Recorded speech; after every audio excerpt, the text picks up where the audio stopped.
just now, Peng, you were talking about Wan Ling's chapter on Lim Chin Siong, right? And sorry I cut you off there. But actually, I'm very interested in that chapter because at the time when the book came out, a couple of years later, 2001, MOE launched a new history syllabus at A level in the JCs. And a new paper was created called Paper 2, which was a study of Southeast Asia and Singapore. Singapore was Section A, Singapore Political Development of Singapore from 45 to 65 until independence. And this was source-based study. It was a compulsory source-based question, right? So the history teachers then, and I was teaching at NJC then, were scrambling around trying to find quotable quotes, on the political history of Singapore, right? And I was very interested in the history of the left at the time. This was before Comet in Our Sky came out, and all those writings by the left that came subsequent years. So when the book came out, and I took note that the last chapter is actually on Lim Chin Siong, and I think there was a debate, wasn't it, whether Lim Chin Siong could be considered a lieutenant of Lee, right? No, it was stated very clearly that he's a lieutenant of Singapore. Decolonization.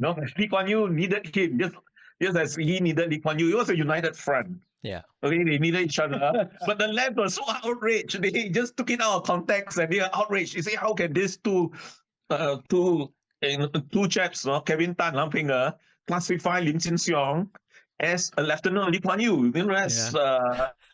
That's totally wrong, but it's stated very clearly in black and white by Wan Ling that he's a lieutenant of Singapore. It's for comparison, someone who's not a Lee's lieutenant. No, I think we were actually quite conscious of the possible controversy the inclusion of Lim Chin Siong would have made, right? But what we were trying to do with Lee's lieutenants was, first of all, to give a voice to the first generation leaders of Singapore. But the dominance of the PAP by the 1990s, right, made it such that it seemed inevitable at some point that, it was always this question of the good versus the evil, the non-communist versus the communist, and that victory was assured, and that they would have become the government because they were always right, or they won the right to do so. Of course, we all know that the history was much more complex than that. And frankly, if it were not for Lim Chin Siong and the left and the Chinese educated masses, the ability to mass mobilize this group on a very serious basis, the PAP would never have come into power in 1959. And so Chin Siong was part of the PAP. He was a founding member of the PAP. Yeah.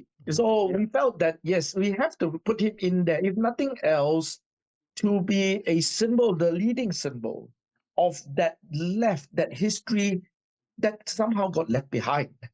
Right? And so we were very conscious that, yes, if you include Chin Siong, then the people will be saying, well, then how about Fong Swee Suan? How about some of the others? How about the Puducherry brothers? And so on and so forth. And we said, no. We really want to talk about the old guard, the PAP old guard. But these guys were also PAP.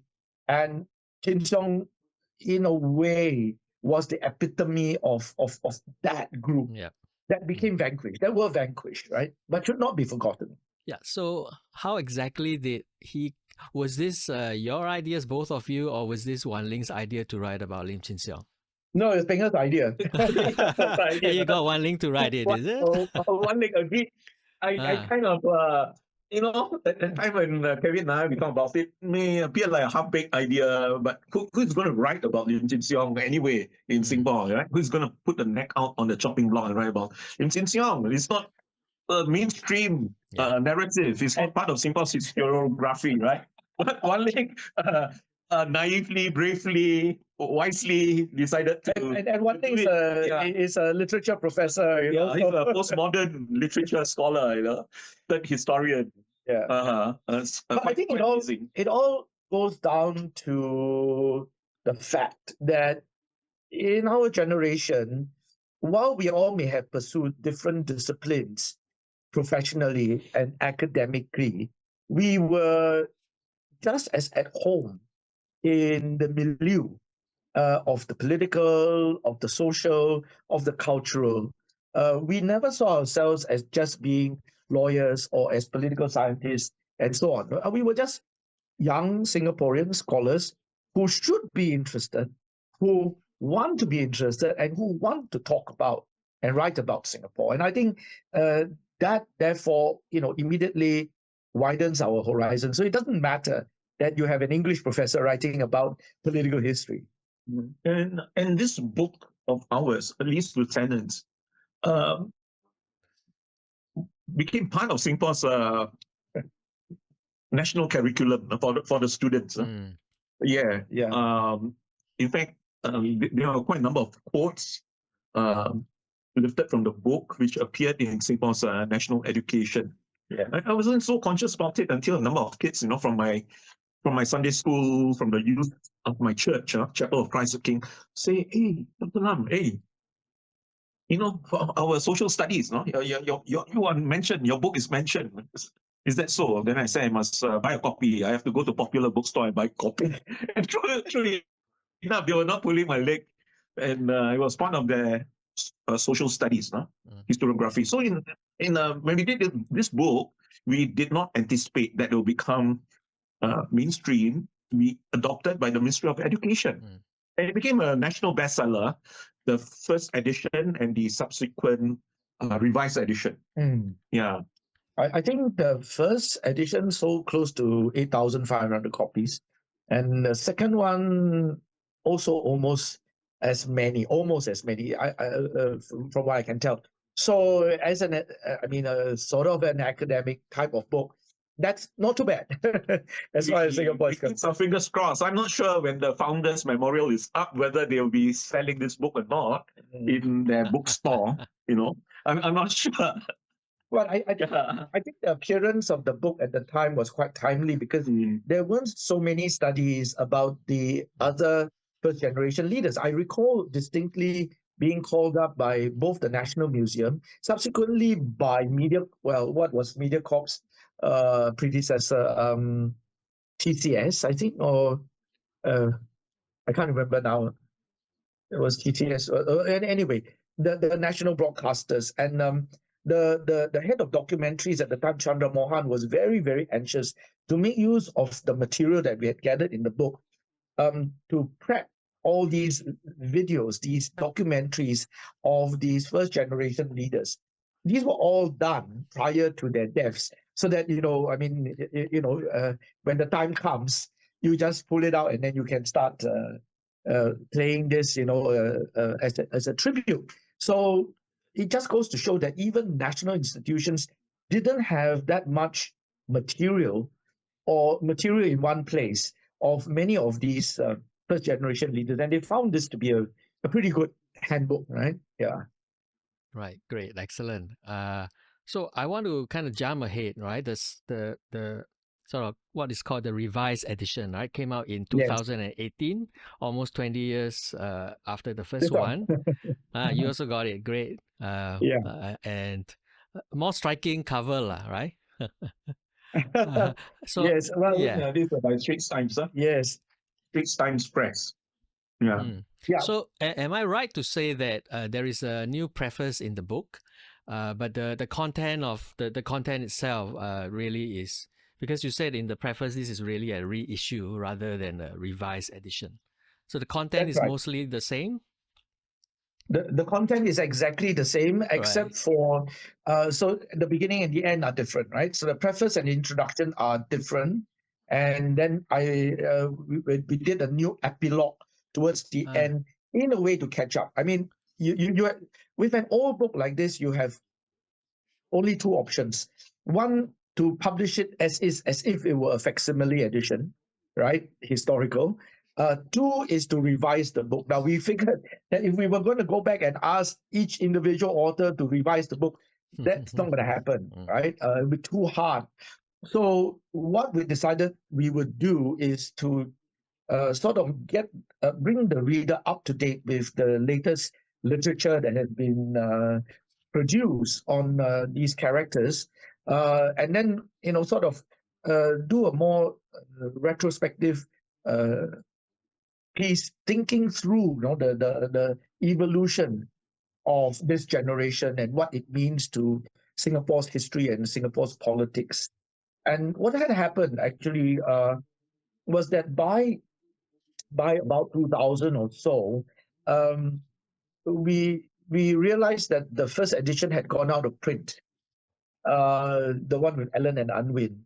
And so I decided maybe I should try and get the rights back. So I wrote to Ellen and Unwin, and they said, yeah, we have no interest in publishing this book anymore. You can have the rights back. And at which point we were really pleased that we had the rights. And so the question was, who do we go to publish the next edition? And we both decided that we should go to the Straits Times Press for one main reason. The main reason was the use of Straits Times photographs. In the first edition, I remember we had to pay quite a fair bit to use some of the photographs from the Straits Times.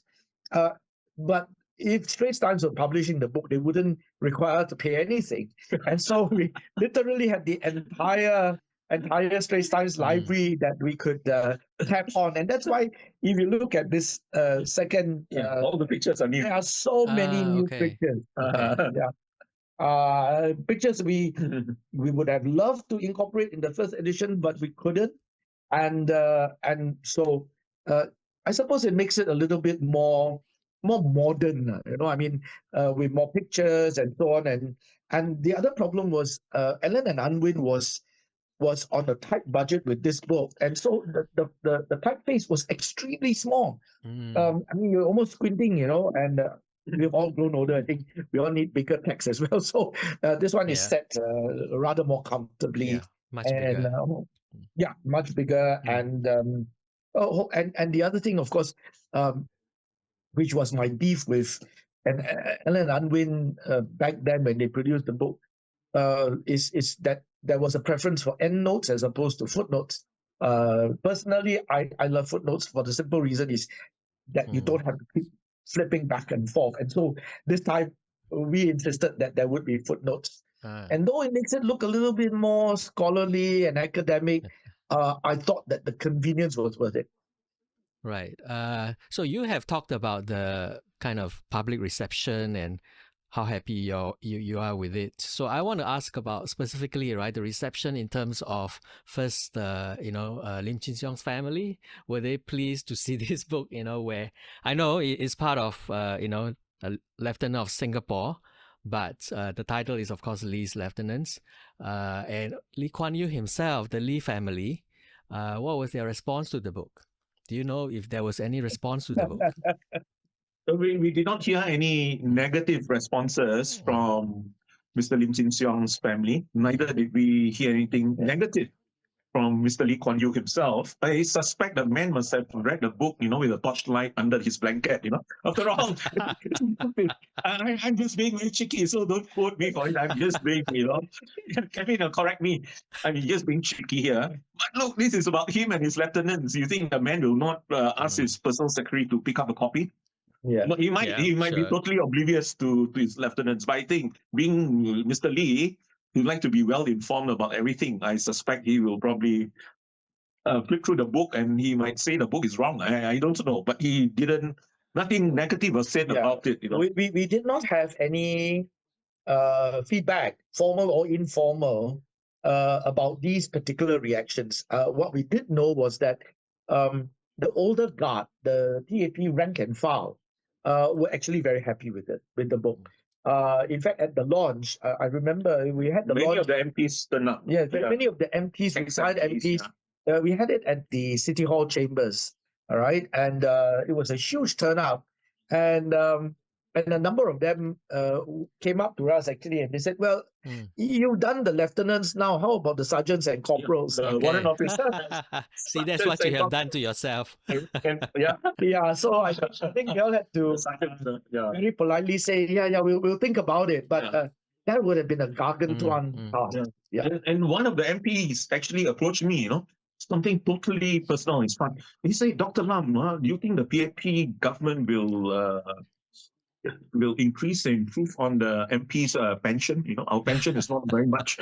I really don't know. I say I hope the government, Singapore have become affluent, will reward the people who contributed to Singapore fairly.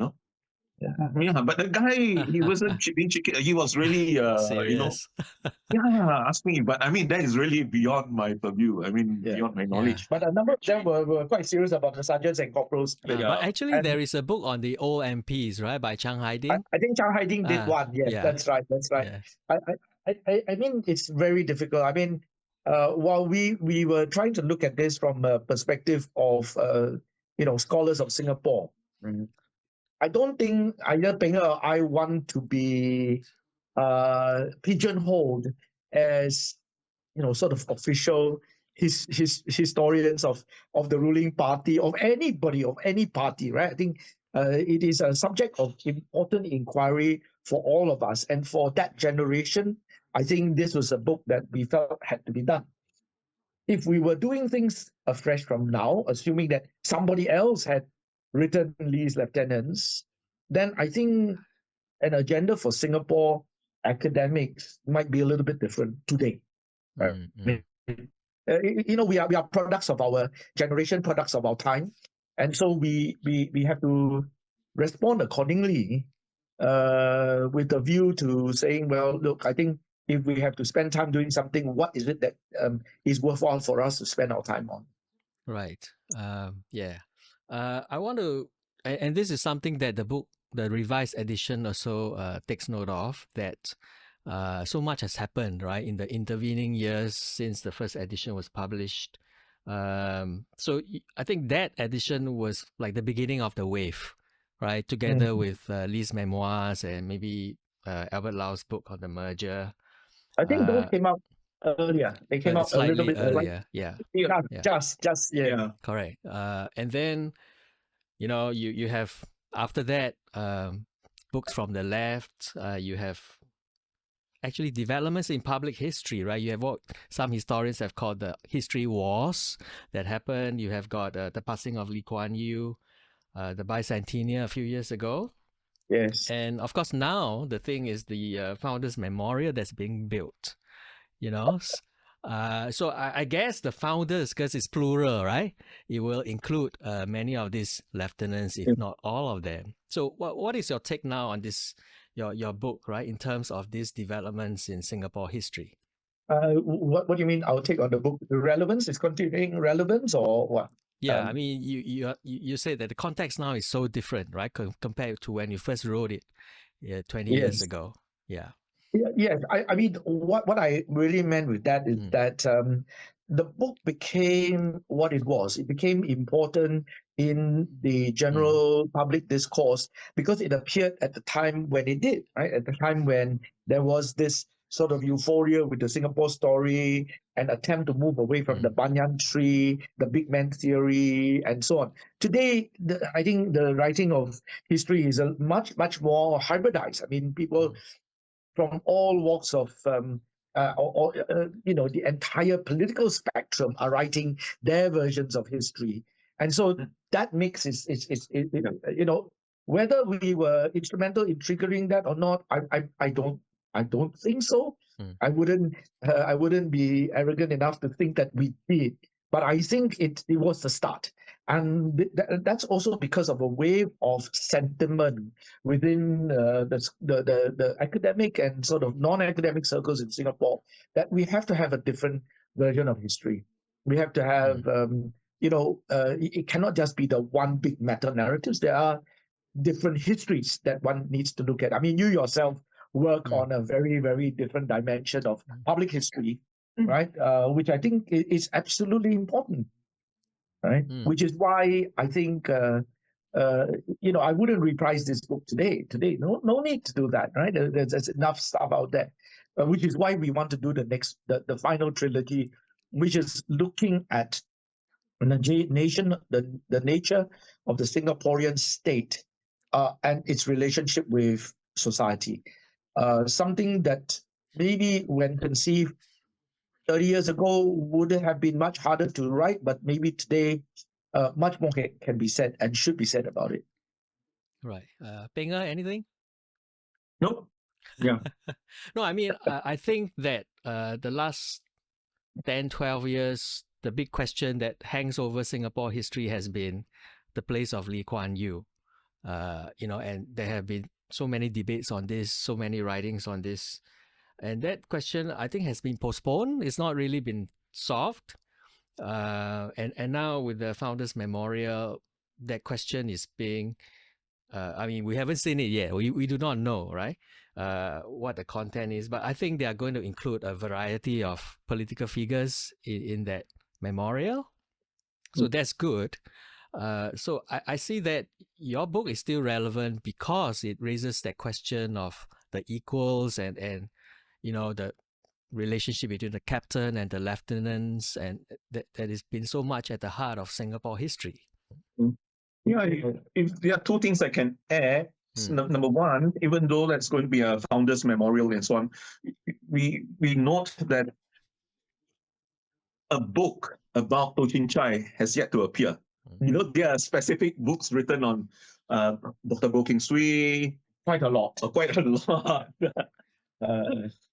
And 2 volumes on Rajaratnam.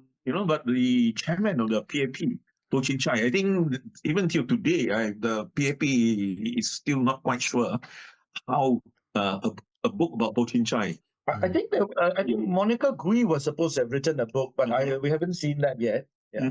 I think she's a niece of Toh Chin Chai. Nothing heard. Recall, but that hasn't appeared. Yeah. And my second and last point is that when we talk about Lee's lieutenants, they are just like Kevin and I and our contributors were creatures of our times. So were they. They many of them, they are so bright, so well educated, but born at a time, many of them from Malaya, some of them from Singapore, British, they are British subjects, second-class citizens. Okay.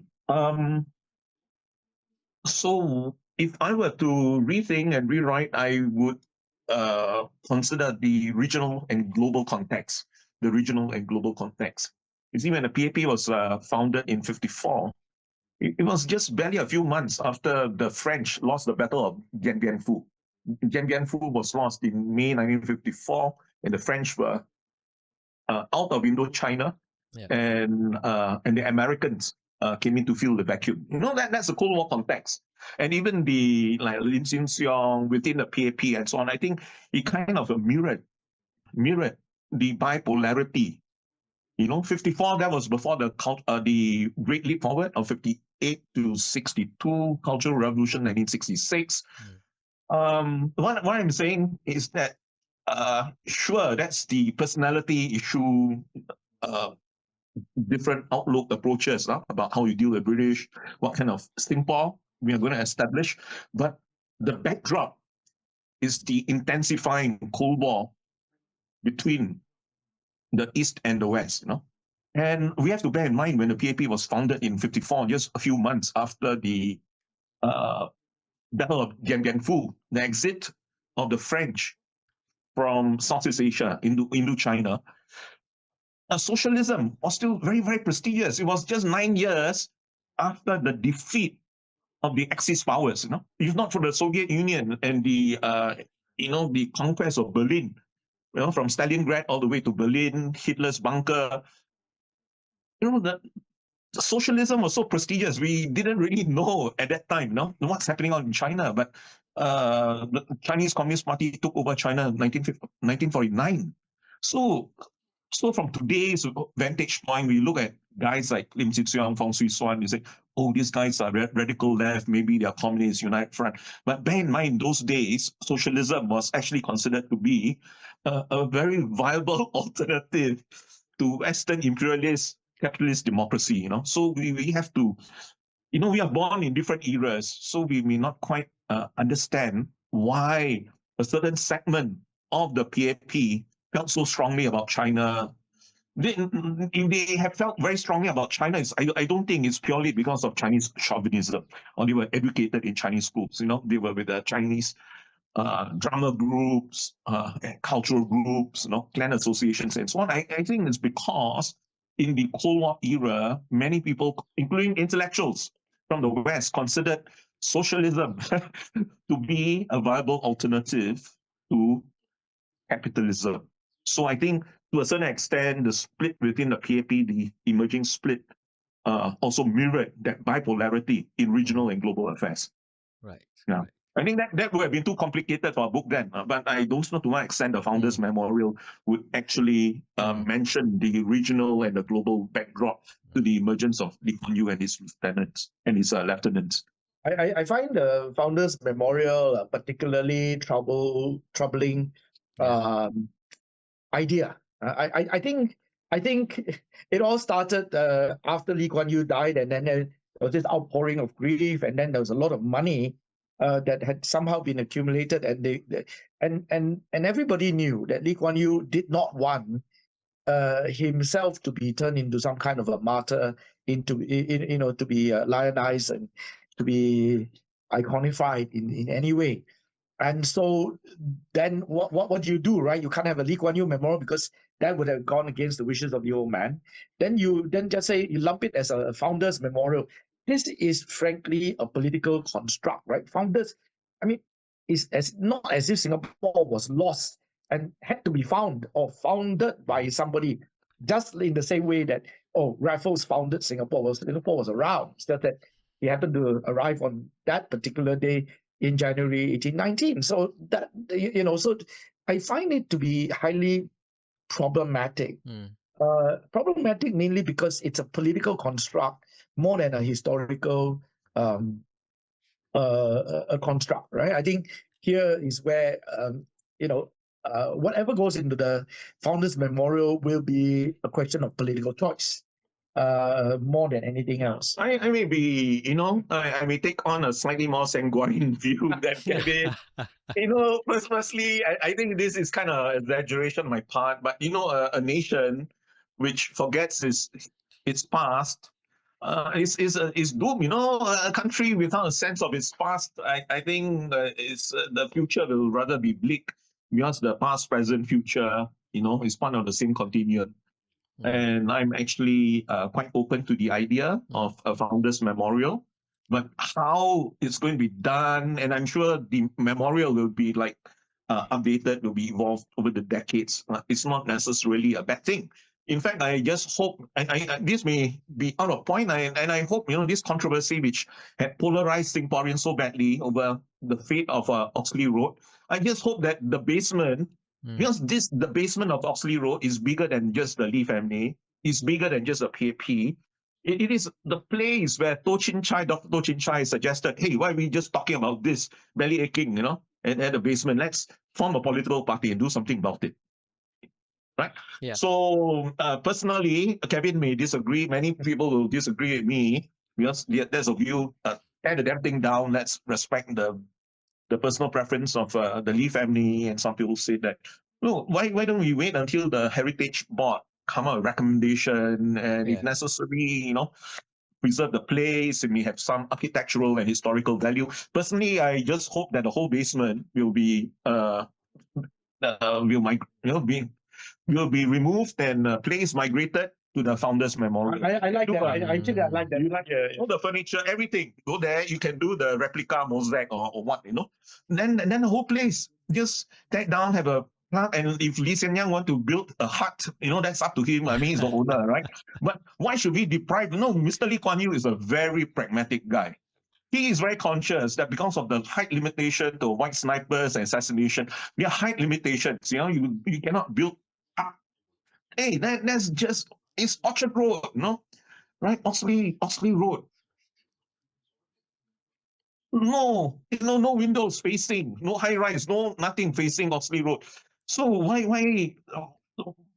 don't we tear down the place and let the long-suffering neighbors living that neighborhood, let them enjoy, redevelopment, millions and millions, hundreds of millions, $500 billion, benefit the developers, benefit the owners who couldn't move up vertically, people who enjoy the proximity of Orchard Road. There will be revenue, for developers, for lawyers, revenue for the state, and so on. I think can be a win-win. And I think it will be a wonderful thing if the basement can be relocated to the Founders Memorial. But that's just my view, Yeah. I'm just one voice among many. Yeah, that's an one interesting voice among idea, many. actually. Yeah. Hey, you've been asking us, can you tell us what's your view about this? You'll be hiding behind the microphone and asking questions. What's your personal view? No right or wrong, right? My Because we are personal all view. Singaporean, different preferences. Yeah. What's your view? Preserve, tear down, relocate?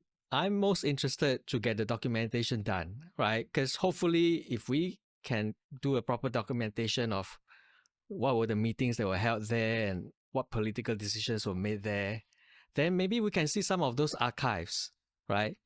That are important to know how the PAP came about, and how the PAP in the early days was doing. So for me, that is more key, I guess, rather than the place. Whether to demolish it or not, that's not that important to me. But I like your idea to migrate it. Migration and rehousing is part of the Singapore experience anyway, isn't it?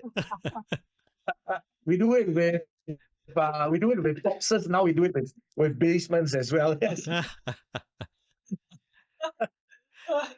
I just have one last question, right, about Lee's lieutenants. Was that, do you think, a one-off in Singapore history, or can that be applied to the subsequent leaderships, including today's leadership? I think so I don't think this was just a pure attempt at studying leadership. Right? You can have leadership studies, but I think what we were trying to do were a few things. Number one, we tried to show that it was not monolithic. It was not just one man who did everything. The history of Singapore was also quite variegated. And it wasn't, sort of preordained that it would move in one direction. The most important thing in a study of biographical information is to show the power of human agency in the making of our history. And so if we look at that as what we are trying to talk about, then obviously the same kind of study can be applied to any leadership. Yeah. It doesn't even have to be the leadership of Singapore. It could be the leadership of top corporations, leadership of sports, or of any other thing. The power of human agency, right? I think this is important, because otherwise we seem to think that, or at least there are some people who seem to think that if we have particular structures, if we have particular social and cultural milieu, there is a certain, inevitability of consequences. And I think this is something we want to avoid. How relevant it will be, I think it will be at some point in time. Will we do it? I don't think so. Well, I mean, there are a couple of books already on Goh Chok Tong, right? But none of it on his ministers.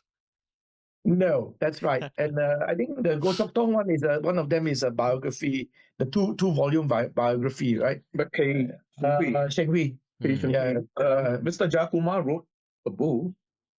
Yes, but that's not autobiographical. That's talking about governing Singapore. His ideas about foreign policy.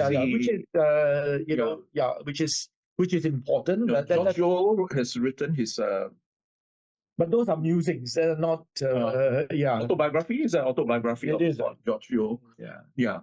But I think it remains relevant. The study of personality remains relevant because of the power of human agency. Any last words? No. Yes, I've said enough. Yeah. Really been intense. An hour or so, and so grateful that you've come on board to talk about this remarkable book. So thank you very much. What is the third book in the trilogy again? States and Society. State and Society. Okay. Yeah. There is a book, right, on the history of civil society in Singapore. I think Gillian has edited a book on that. There is an earlier book. I think Kay Gillis did a book on. From Australia, right? Yeah. Yes, that's right. So Kay did a book on the history of civil society, but I think she looks at it from a very historical point of view and of how these various organizations function and flourish during the colonial era. I think if you really want to take it right up to the present moment, the dynamics are far more interesting than the narrative that she presents, right? So you've got that, you've got the K. Gillis one, and then of course you've got modern or present day political scientists like Gillian Cole, Yeah. Tang Yen-se, and so on, writing about the nature of civil society. Uh, but I think more needs to be said, right? I think one of the things I have been saying for many years, and I think bears repeating, is that in the case of Singapore, we have been very, very good and very, very successful in building a state. We have been rather less successful in building a nation. And to do the second thing, building a state is easy. It's about power. Building a state, building a nation is far more problematic because you need to engage the hearts and minds of those who live in that state. And this is where the dynamics of state and society come in. Right. Right? Can we have a nation without civil society? Yeah. Yeah, so that's something we have to think about. Can we have a nation without civil society? Eh? Our first book is about institutions, using the elected president as a case study, elected presidency. Second book, an alternate history to history, H-I-S, capital H-I-S, story, his story. The his is, of course, Mr. Lee Kuan Yew. He's still elite politics. The third book is, civil society. The civil society also have elites, but it's more of a bottom-up civil society, from the grassroots. Yeah. Have you started working on it? No. We'll work in earnest if both of us are still alive from 2027, 2027. All right. Yeah. Wonderful. 2027. For no other reason that we kind of have got very, very busy. respective commitments lined up till then. So of course. maybe in 2027, which is about the 40th anniversary of our departure for the United States at the time. Maybe it's a good time to start. Yeah. So once again, thanks a lot, and hopefully we will see the book out in several years lah. Shall we put it that way? Thank you so much, Kevin and Peng. Okay. Thank you, Ka Seng. Okay. Thank you. Okay. Bye-bye. Bye-bye. Bye.